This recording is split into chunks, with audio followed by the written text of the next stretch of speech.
The docking clamps of Nexus Point engaged with their usual grinding protest, sending vibrations through the hull of the merchant vessel Stellar Wind that Captain Sarah Mitchell felt in her bones. She powered down the main engines and ran through her post-flight checklist with practiced efficiency, already calculating how quickly she could unload her cargo of rare earth minerals and get back to open space. Frontier trading stations like this one attracted the kind of clientele that made her trigger finger itch. "Another glamorous destination in my illustrious career," she muttered, sealing her sidearm in its holster and grabbing her cargo manifest.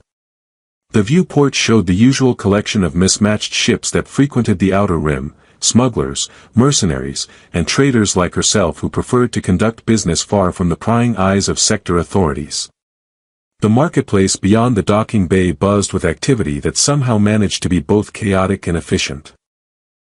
Vendors hawked everything from illegal weapon modifications to exotic foods that Sarah was pretty sure violated several health codes. She'd made it halfway to the commodities exchange when a figure stepped directly into her path. The woman was clearly non-human, with the distinctive silver-tinted skin and delicately pointed ears that marked her as Etherian. But where Sarah expected to see the usual merchant's practical clothing, this alien wore what looked like the remnants of formal robes, now torn and stained with something she didn't want to identify. Most striking were her eyes, large and luminous, filled with a desperation that made Sarah's instinctive wariness falter. "Please," the alien woman said, her voice carrying the melodic accent of her species but cracking with emotion, "You are Captain Sarah Mitchell of the vessel Stellar Wind, yes?" Sarah's hand moved instinctively toward her weapon. "Depends who's asking. And how you know my name." "I am Princess Zara of House Lumineth," the woman replied, then immediately looked around nervously as if regretting the admission. "I have been searching for a human captain with your reputation." "My reputation for what, exactly?" Sarah asked, though she was pretty sure she didn't want to hear the answer. "For getting things done when others cannot," Zara said, stepping closer with urgent intensity.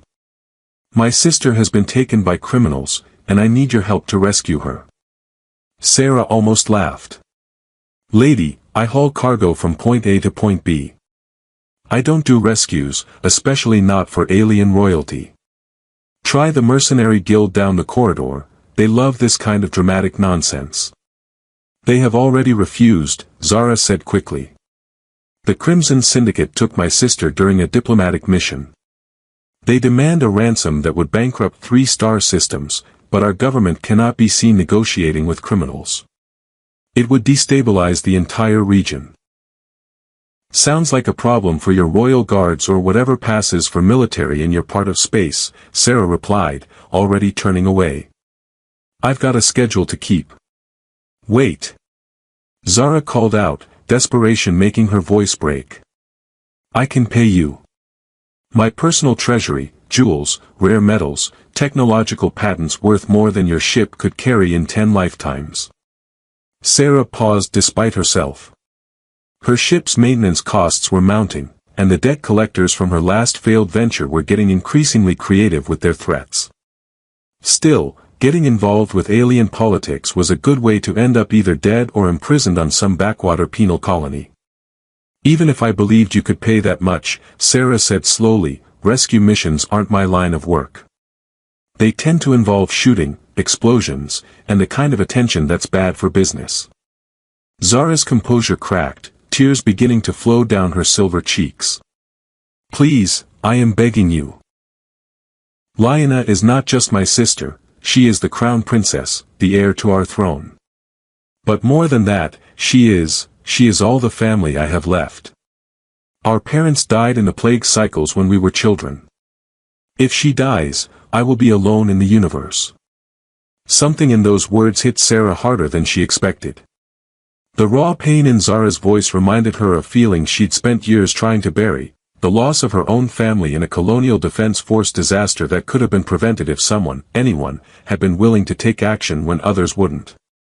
"Look," Sarah said more gently, "I'm sorry about your situation, but I'm not a hero. I'm just a trader trying to make enough credits to keep flying." "I am not asking for a hero," Zara replied, wiping her eyes and straightening with visible effort. I am asking for someone skilled enough to succeed where others fear to try. Someone who understands that sometimes the rules must be broken to do what is right. A group of unsavory-looking characters had begun taking interest in their conversation, drawn by Zara's obvious distress and expensive-looking jewelry. Sarah noticed their approach and made a decision she was probably going to regret. "All right, Your Highness," she said, taking Zara's arm and steering her toward the docking bay, "you've got 5 minutes to convince me this isn't completely suicidal. But we're having this conversation on my ship, not in the middle of a marketplace full of thieves and information brokers." As they walked quickly toward the stellar wind, Sarah caught Zara's grateful smile and wondered when she'd gotten so soft. 3 years ago, she would have walked away without a second thought. Maybe it was time to admit that solitary trading was starting to wear on her more than she cared to acknowledge. "Just so we're clear," Sarah added as they reached her ship's airlock, "I haven't agreed to anything yet. I'm just willing to listen to your proposal before I inevitably tell you to find someone else." Of course, Zara agreed quickly, though her expression suggested she already knew she'd won the first battle in what was likely to be a very complicated war. The captain's quarters of the Stellar Wind were utilitarian to the point of being Spartan, but they offered privacy and a decent holographic display system for reviewing sensitive information. Sarah gestured for Zara to take the single guest chair while she activated the ship's security protocols and poured herself a cup of coffee from the thermal dispenser. "Want some?" she offered, holding up the pot. Zara looked at the dark liquid with curiosity. "Is that a human stimulant? I have heard stories about your species' dependency on various plant extracts." "It's coffee, and it's not a dependency," Sarah replied defensively. "It's a lifestyle choice. A very important lifestyle choice that keeps me from shooting annoying passengers." "I will try some," Zara said with the kind of diplomatic smile that suggested she was humoring Sarah's cultural quirks. Sarah poured a second cup and watched with amusement as the alien princess took her first sip, her delicate features contorting in an expression that could charitably be described as horrified politeness. "It is very bitter," Zara managed. "That's the point. Now, about this sister of yours," Sarah said, settling into her pilot's chair and activating the holographic projector. "Start from the beginning, and don't leave out any details that might get me killed." Zara set down her coffee cup with obvious relief and activated a small data crystal she'd been carrying. The hologram immediately displayed a three-dimensional map of the contested Koroth system, with various tactical markers indicating shipping lanes, military positions, and known criminal strongholds. 3 weeks ago, Crown Princess Lyanna traveled to Koroth Prime for negotiations with the local mining consortium, Zara began, her voice taking on a more formal tone as she slipped into what was clearly a prepared briefing. The talks were meant to establish mineral rights that would benefit both our species and the local human colonists. "Let me guess," Sarah interrupted, "someone decided those negotiations would be bad for business." "The Crimson Syndicate," Zara confirmed, highlighting a fortress-like structure orbiting a small moon. "They have been extorting protection money from the mining operations for years. A legitimate treaty would eliminate their primary source of income in this sector." Sarah studied the tactical display with her old military training kicking in. The Syndicate's base was positioned in the middle of an asteroid field, with overlapping defensive shields and enough firepower to discourage casual visitors. It was exactly the kind of target that required either a full naval assault or a very creative approach. "Shadowhaven," she read from the display. "Charming name. I'm guessing your sister is being held in their 5-star accommodations." "The intelligence report suggests she is being kept in the detention levels," Zara replied, then hesitated. "There is something else you should know. The Syndicate's leader, Kasek the Destroyer, has made it clear that he intends to execute her publicly if his demands are not met within 10 days. How many days ago was that ultimatum issued?" 6, Zara whispered. Sarah set down her coffee cup with enough force to make Zara jump. "You waited until now to find help. What were you doing for the first 4 days, having committee meetings?" "I was following official channels," Zara replied with a flash of royal indignation.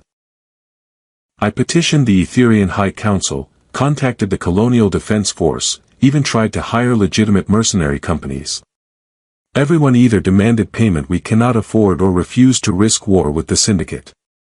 And now you're down to desperate measures and crazy human traitors, Sarah observed. I have to admire your optimism, if not your timing. Zara leaned forward, her luminous eyes reflecting the holographic display. Captain Mitchell, I have studied your service record. You were decorated for valor during the Proxima incident, where you led a successful rescue of civilians from a hostile occupation force. That was different, Sarah said quickly. That was military action with proper support and backup. This would be a suicide run with questionable intel and no extraction plan. I have an extraction plan, Zara said, producing another data crystal. I may have borrowed some classified information from our intelligence archives. The new hologram showed detailed schematics of the Syndicate's operations, including guard rotations, supply schedules, and structural weaknesses in their defenses. Sarah found herself impressed despite her reservations. You stole state secrets to plan a jailbreak, she said. I'm starting to like you, Princess. I prefer to think of it as unauthorized intelligence sharing, Zara replied with what might have been the ghost of a smile. My plan involves disguising your ship as a smuggling vessel seeking to join their operations. The Syndicate is always recruiting new members, especially pilots with questionable backgrounds. My background isn't questionable, Sarah protested. It's just, colorfully documented. They spent the next 2 hours refining the plan, with Sarah's tactical experience complementing Zara's detailed intelligence. The princess proved surprisingly adaptable, quickly grasping the practical realities of criminal infiltration and the importance of maintaining cover identities under pressure. So I would be your cargo appraiser, Zara summarized, responsible for evaluating the value of stolen goods. It would explain my presence without requiring extensive criminal credentials. Right, but you'll need to tone down the whole royal bearing thing, Sarah warned. Criminals don't curtsy when they meet each other, and they definitely don't apologize for existing. I do not apologize for existing, Zara replied with wounded dignity. You've apologized for taking up space in my chair, for using my bathroom facilities, and for breathing too loudly during the planning session. Zara considered this.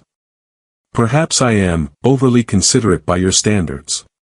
Just a bit. We'll work on it during the flight to Shadowhaven. Sarah stood and began activating her ship's systems. Fair warning, Princess. Once we start this operation, there's no backing out. If we get caught, the best case scenario is a quick execution. And the worst case? Trust me, you don't want to know. As the stellar wind prepared for departure, Sarah found herself wondering what had possessed her to agree to this insane scheme. The answer, she suspected, had something to do with the desperate hope in Zara's eyes and her own long-buried need to prove she was more than just another cynical traitor counting credits until retirement. The approach to Shadowhaven required navigating through an asteroid field that had been specifically modified to funnel approaching ships through predetermined channels monitored by automated defense platforms. Sarah kept her hands steady on the controls while Zara sat in the co-pilot seat, doing her best impression of a bored cargo appraiser who'd seen too many criminal operations to be impressed by another one. Incoming vessel, identify yourself and state your business, crackled a voice over the communications array. This is Captain Sarah Mitchell of the independent trader Stellar Wind, Sarah replied, affecting the slightly aggressive tone she'd perfected during her less legal cargo runs. I've got a hold full of rare earth minerals and a desire to find buyers who don't ask inconvenient questions about provenance. There was a pause, presumably while the Syndicate's security personnel ran her ship's identification through their databases.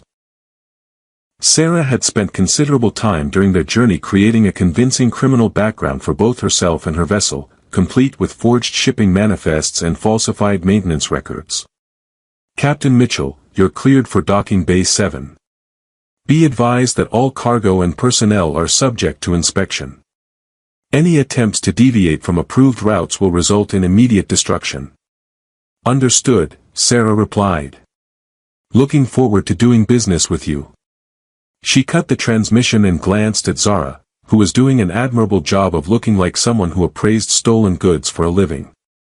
The princess had traded her torn royal robes for practical coveralls and had somehow managed to suppress her natural grace in favor of the kind of efficient movements that marked a career criminal.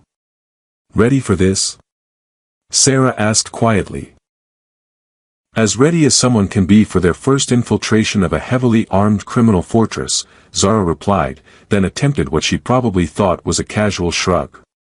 It came across more like someone with a mild muscle spasm, but Sarah decided not to comment. Shadowhaven's docking bay was a testament to organized chaos, with ships of various sizes and questionable legality crowded into every available space.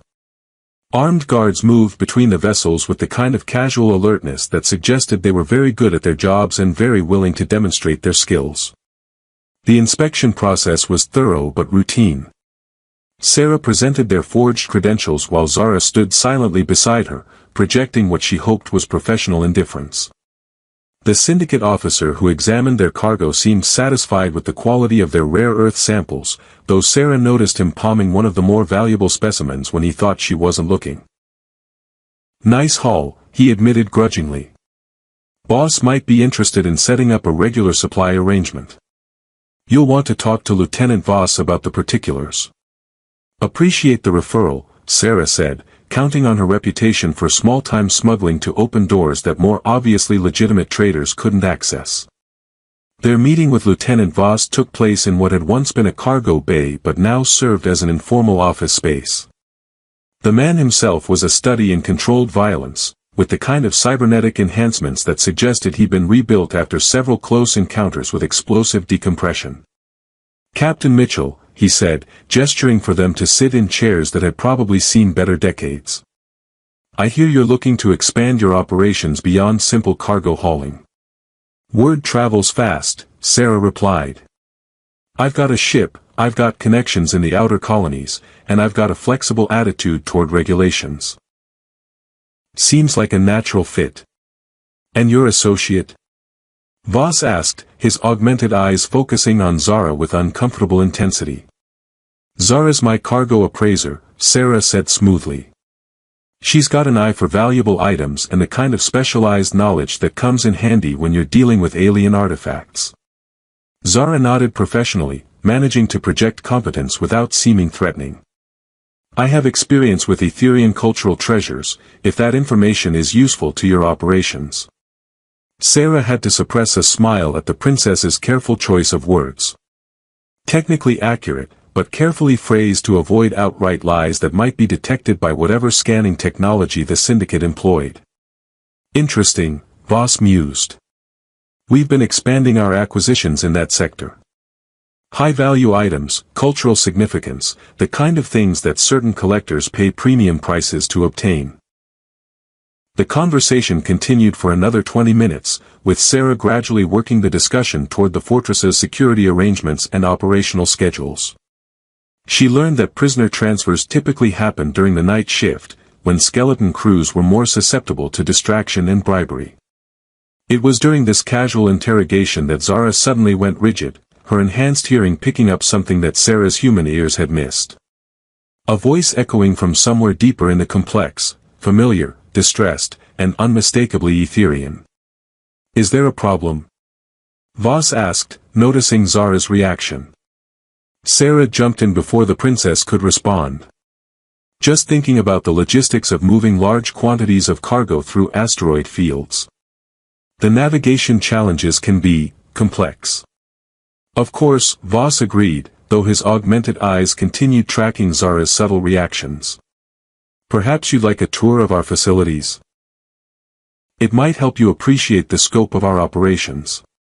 The tour provided exactly what Sarah had hoped for, detailed intelligence about the fortress's internal layout, guard positions, and most critically, the location of the maximum security detention area. Zara managed to maintain her cover despite clearly recognizing her sister's voice from one of the heavily secured corridors they passed. "Impressive setup," Sarah commented as they concluded their visit. "When can we expect to hear about potential business arrangements?" "Soon," Voss promised. In the meantime, you're welcome to remain docked while we process your credentials and evaluate your cargo samples. Back aboard the Stellar Wind, Sarah and Zara immediately began finalizing their rescue plan. The intelligence they'd gathered confirmed that Princess Liana was indeed being held in the detention levels, but in a section far more heavily guarded than their original estimates had suggested. The good news, Sarah said, studying the facility schematics on her holographic display, is that we know exactly where your sister is being held. And the bad news? Zara asked. Pretty much everything else. The security is tighter than I expected, there are more guards than our intelligence suggested, and they're planning to move her to an even more secure facility tomorrow night. Zara's silver complexion went pale. Then we must act tonight. Agreed. But this is going to require perfect timing and more than a little luck. The rescue operation began at 0200 hours, during the shift change that Sarah had identified as their best window of opportunity. Using stolen access codes and Zara's remarkable talent for Etherian stealth technology, they infiltrated the detention levels with minimal resistance. Finding Princess Liana proved easier than expected, her distinctive biosignature stood out clearly on Zara's scanner equipment. The actual extraction, however, became complicated when they discovered she was being held in a cell that required dual authorization to unlock. I can override the security system, Zara whispered, her fingers flying over an access panel with practiced skill, but it will trigger alarms throughout this section. How long do we have once you start? Sarah asked, checking her weapon and preparing for the inevitable pursuit. Perhaps 2 minutes before guards arrive, 5 minutes before the entire fortress is sealed. Do it. The rescue itself was a blur of action that tested every aspect of their hastily constructed plan. Princess Liana was weak but mobile, her relief at seeing her sister evident despite their desperate circumstances. The three women fought their way through increasingly heavy resistance as the fortress's security systems activated around them. This way, Sarah shouted, leading them through maintenance corridors that bypassed the main security checkpoints. Behind them, the sounds of pursuit grew louder as Syndicate forces mobilized to prevent their escape. They reached the docking bay just as the facility's lockdown procedures engaged, trapping several ships in their berths while automated defenses powered up throughout the complex. Sarah got the Stellar Wind's engines online with seconds to spare, launching them into the asteroid field just ahead of pursuing fighters. Everyone hold on, she called back to her passengers as laser fire began lighting up the space around them. This is about to get interesting. The Stellar Wind twisted through the asteroid field with Sarah pushing her engines beyond their recommended limits, weaving between massive rocks while Syndicate fighters struggled to match her desperate maneuvers. In the passenger compartment, Zara worked frantically to treat her sister's injuries while Princess Liana fought through the disorientation of her captivity. Sarah, Zara called over the intercom, Liana says she overheard critical information about Syndicate operations while she was imprisoned. Can it wait until we're not being shot at? Sarah replied, throwing the ship into a spiraling dive that scraped their hull against a particularly large asteroid. The Syndicate is planning coordinated attacks on major trade routes, Liana's weak voice came through the speaker. Not just raids, systematic destruction designed to collapse the sector's economy. They want to create chaos that will allow them to seize control of multiple star systems. Sarah cursed under her breath as the implications hit her. This wasn't just about rescuing an alien princess anymore, they were sitting on intelligence that could prevent an interstellar economic disaster. Which meant the stakes had just gotten considerably higher. A plasma bolt seared past their starboard viewport, close enough to activate the emergency shields. Sarah checked her tactical display and grimaced at what she saw. More fighters were launching from Shadowhaven, and several larger vessels were moving to intercept their escape route. Zara, I need you to take over navigation, Sarah called. Your people's scanning technology is better than anything I've got. Find us a way out of this asteroid field that doesn't involve becoming cosmic dust. The princess moved to the co-pilot station with impressive agility, her fingers dancing across controls that integrated Etherian technology with Sarah's human systems. The resulting navigation display showed possibilities that Sarah's instruments had missed entirely. There, Zara pointed to a narrow passage between two massive asteroids. That corridor leads to open space, but the clearance margins are extremely tight. Define extremely tight. Approximately 2 meters on either side. Sarah stared at the display.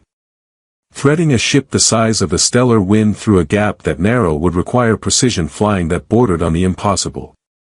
Of course, the alternative was being blown apart by Syndicate fighters, which put things into perspective. Tell me you've got some of that Etherian luck to go with the fancy navigation equipment, she said, adjusting their course toward the narrow passage. Luck is for those who fail to plan adequately, Zara replied with the kind of confidence that suggested royal education included courses in advanced optimism. The passage through the asteroid corridor required every bit of Sarah's piloting skill and more than a few prayers to deities she wasn't entirely sure she believed in. The ship's hull scraped against rock walls that seemed to shift and close around them, while behind them the sounds of pursuit echoed through the stone maze. They emerged from the asteroids to find open space ahead, and Casek's personal flagship waiting for them. The massive vessel dwarfed the stellar wind, bristling with weapons and shielded by defensive fields that could probably withstand a naval bombardment. Sarah's tactical computer helpfully informed her that their chances of survival in direct combat were statistically insignificant. New plan, she announced, activating the ship's emergency protocols. We're going to make a hyperspace jump. Sarah, Zara said carefully, our navigation computers haven't finished calculating a safe route. I'm not planning to use a safe route, Sarah replied, her hands flying over the hyperspace controls. Remember that unstable wormhole the survey teams marked as hazardous? Zara's silver complexion went pale. You cannot be serious. The gravitational shears could tear us apart. Maybe. But definitely will isn't worse than definitely won't. Sarah engaged the hyperspace drive just as Casek's flagship opened fire, the massive energy discharge lighting up space behind them as reality twisted around the stellar wind. The sensation of hyperspace travel was never pleasant, but jumping through an unstable wormhole was like being turned inside out while falling through a blender made of pure mathematics. When they emerged on the other side, Sarah's first concern was whether they still had all their component atoms in the right configuration. Her second concern was the proximity alarm screaming warnings about incoming vessels. Vessels that turned out to be a joint task force of human and Etherian military ships. This is Admiral Kane of the Colonial Defense Force, came a voice over the communications array. Captain Mitchell, you are ordered to stand down and prepare to be boarded. Sarah looked at her passengers, Zara supporting her exhausted sister while both princesses tried to process their narrow escape from certain death. The intelligence they carried about the Syndicate's plans was too important to risk in a bureaucratic mess. Admiral, Sarah replied, I'm transmitting critical intelligence about imminent attacks on civilian targets. Princess Lyanna has information that requires immediate action to prevent sector-wide economic collapse. The next few hours were a blur of debriefings, tactical planning, and coordinated military action. The Joint Human-Etherian Task Force moved quickly to intercept Syndicate operations throughout the sector, using Lyanna's intelligence to prevent the coordinated attacks that would have devastated interstellar commerce. Sarah found herself in the unusual position of being officially commended for actions that technically constituted multiple violations of interstellar law. The rescue of Princess Lyanna had prevented a diplomatic crisis, while the intelligence they'd gathered led to the dismantling of the Crimson Syndicate's entire operation. So what happens now? Sarah asked Zara as they stood in the observation lounge of the military command ship, watching Syndicate vessels surrender to the Joint Task Force. Now my sister returns to her duties as Crown Princess, hopefully with additional security measures, Zara replied. The Etherian High Council will probably spend months debating the diplomatic implications of everything we've done. And you? Zara looked thoughtful. I have been thinking about that. My actions during this crisis were unauthorized by our government. It may be some time before I am welcome in royal circles again. Sarah smiled. Funny thing about that. I've been thinking about expanding my operations. Moving beyond simple cargo hauling into more specialized services.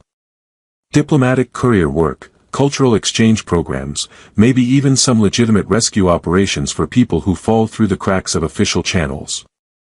That sounds like the kind of work that would require a partner with knowledge of alien cultures and government protocols, Zara observed.